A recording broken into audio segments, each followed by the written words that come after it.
Child Soldiers International, who campaigns against this practice. Sandra, thank you very much for being with us.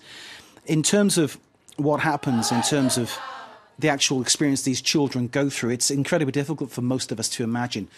Can you just talk us through a little bit of the things that you've found, the things that you've discovered in the kind of children that you've worked with?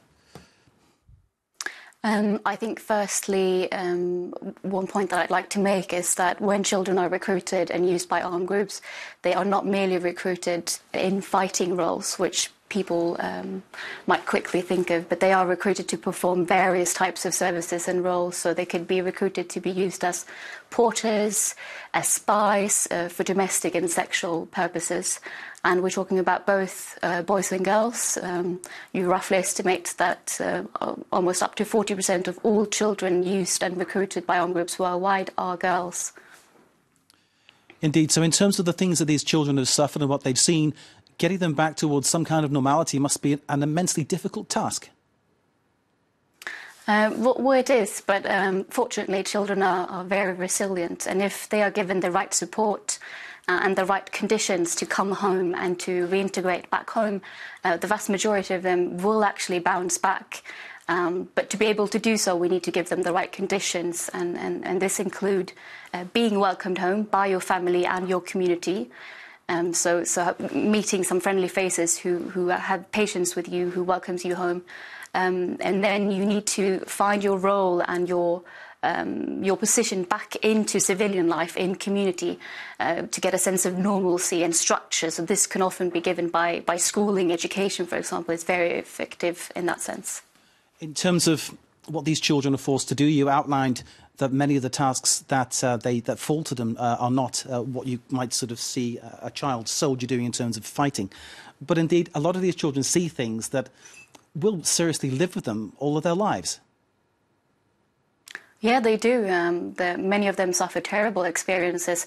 But I think what's important to remember is that when a child comes home, if given the right conditions, if given the right support, most of them will actually recover. They will be able to live life just as their peers. Yes, they have difficult memories, but given the right support to reintegrate and recover, they will be able to continue living their lives.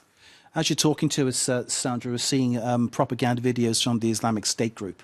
And I wonder, in terms of the scale of what you face, how big a problem do they pose? Have they posed? Sorry, are you talking in terms specifically about ISIS? Indeed, yes, indeed.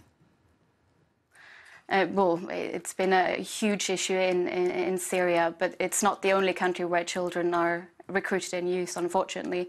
Last year, we saw children being recruited in over 14 countries worldwide. So Syria is amongst them.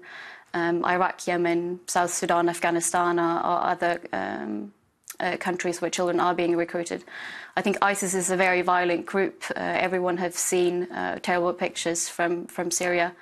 But I'd like to repeat that if children are given the proper support that they need when they come back home, which is indeed a difficulty in Syria, where we're talking about a country where the state is not present at all, and where schools have been bombed and hospitals have been bombed.